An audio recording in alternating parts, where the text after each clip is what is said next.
Bé, ara surto de fer una conciliació laboral d'aquestes d'acomiadament i no hem arribat a cap acord, com sempre. Normalment és difícil avui en dia arribar a acords perquè les empreses prefereixen allargar-ho en el temps i anar capitalitzant, anar estalviant la indemnització que els tocarà pagar al final.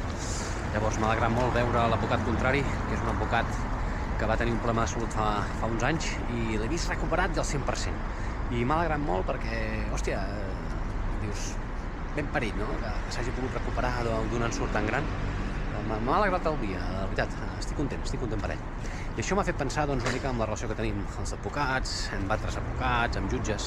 Hem d'intentar mantenir una relació cordial, encara que a vegades és complicat, no?, perquè els jutges et tomen coses, els advocats ens protegem mútuament, no?, en procediments, però sempre s'ha de mantenir aquesta cordialitat. I a tall d'exemple, per exemple, l'altre dia anava pel carrer i vaig veure un matrimoni de jutges. Això del dret és molt endogàmic, jo també estic casat amb una advocada, doncs els jutges es casen amb jutges. I els vaig saludar, hola, adéu, el típic, no?, perquè tampoc m'hi relaciono gaire, però sí que hi ha una cordialitat.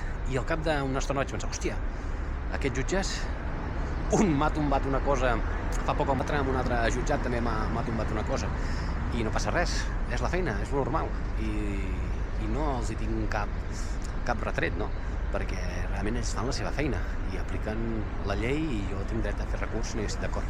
Llavors jo crec que aquesta cordialitat l'hem de mantenir, tot i que a vegades no és fàcil. En fi, ja us he fet tot el rotllo. Salut.